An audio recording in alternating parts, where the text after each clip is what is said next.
प्रणाम। हमर नाम छै दिया शांडिल्या और हमर गांव के नाम भेल पचकचिया जे सहरसा डिस्ट्रिक्ट में पड़े छै। जखन हम 8 साल के छलहुँ तखन एक बेर पचकचिया गेल छलहुँ। एहि दुआरे जखन हमरा चांस भेटल अपन गाम के प्रेजेंट करे लेल हम बड़ एक्साइटेड भ गेलहुँ। एहि वीडियो में हम दिखाब अहाँ सबके सहरसा के ब्यूटी और रियलिटी।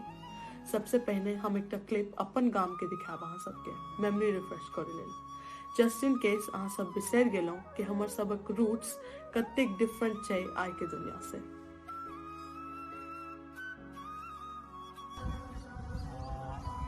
घर सब ई सब घर की सरकार घर बनवे में सरकार देलक पैसा?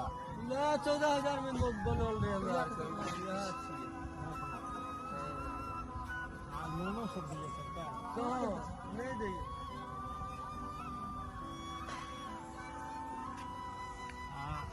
अथी सब अहाँ सबके पहले होइत रहे जे एक गाम अहाँ सबके भेले वो 3-4 गाम मिला के फिर दोसर लोग सबके ओकरा 3-4 गाम रहैत रहे, एखनो वएह छै? हाँ तो भांज वएह छै की? वएह छै। हाँ भांज तो वएह छै। जेना सरकार अपना जगह जमीन भेलै जमीन, हमरा के वएह भेलै गाँव घर। ई गाँव भेलै उ गाँव भेलै गाँव भेलै जा दे तो खेबै रोटी फुलकी बना के देबै त बाबू या लंगे में चावल गेहूं आब तो अहाँ सबके घर से मत कियो पढ़ल के ये पढ़ के आगू बढ़ले? हाँ छै की? छै। हाँ छै की? के बढ़ले? एगो हमर जे छै एगो भतीजा तो वह छलै हमर सबक खास सहरसा। अहाँ सबके हम ट्रेन से सहरसा पहुंचा देलहुँ आ गाम के गरीबी आ मजबूरियों दिखा देलहुँ। आ ई गरीबी जुड़ल छै अहू से बड़का एकटा समस्या से, जेकर नाम छै शिक्षा के अभाव। देखियो केना ई बच्चा पढ़ियो नहीं पा रहल छै। और बढ़ गेलै बढ़ले नहीं तो तू जाइ छ कि स्कूल? हाँ हाँ कौन स्कूल? ज्ञान कॉलेज पोखर पर? हाँ आइ नहीं छै स्कूल? अच्छा पर्व के छुट्टी छै। केदार भाई के बचवा अहाँ कोन क्लास पढ़ने छियै? हम जे 8वां।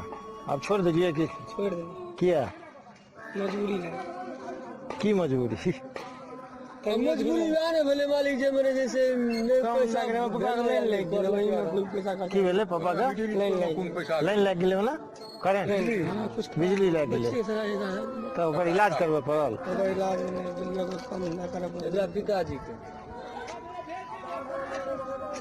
की करे छै? अहाँके आर पढ़े के मन रहे कि अहूँ चाहत रहिए? पढ़ल चाली नहीं पढ़ सकलिए, पैसा नहीं ट्यूशन नहीं अहाँके मन की? अहाँके मन हुए जे हम और पढ़े में मन लागत रहे अहाँके? मन किया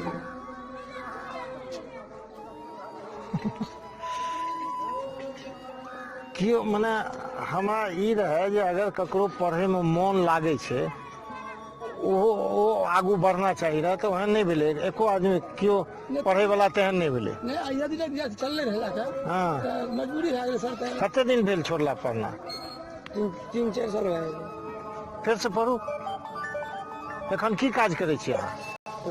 काज की कनिया छुट्टी बनबै छै तो नहीं बनेबे तो किया? तो खाना तो भेटिए जाइए राशन से, चावल गेहूँ सब। तो मान लिया वो बाकी लोग सब करते घर के, हाँ पढ़ाई करूँ। यह शिक्षा के अभाव के कारण सहरसा में बेसी लोग अखनो कृषि से जुड़ल छथिन। बिहार राज्य के बहुत कम जिला छै जेमे कोनो इंडस्ट्री नहीं छै।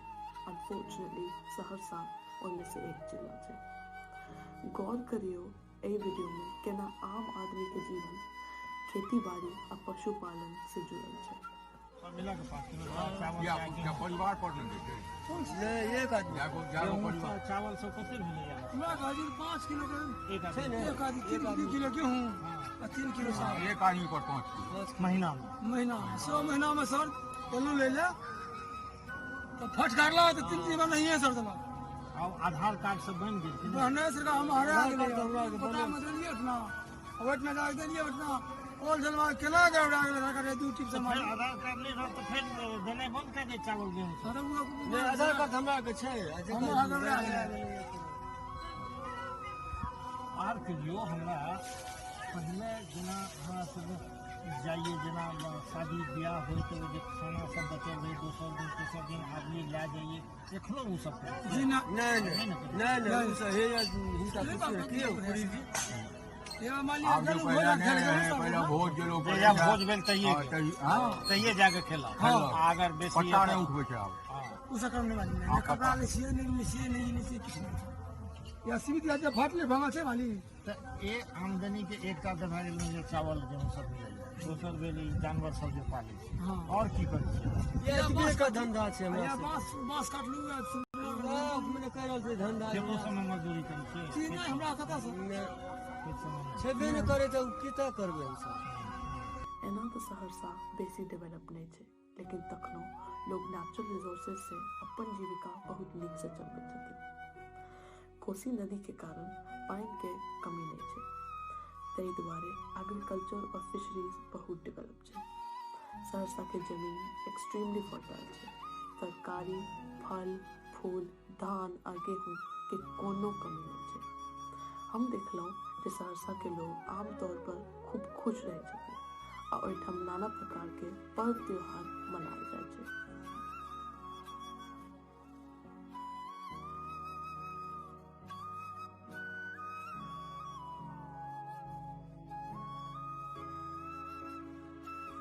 हम आशा करै छी कि अहाँ सबके हमर ई गामक वीडियो नीक लागल हैत। ई सबटा क्लिप्स हमर छोट दादाजी श्री तीर्थनाथ झा के मदद से हमरा भेटल अछि।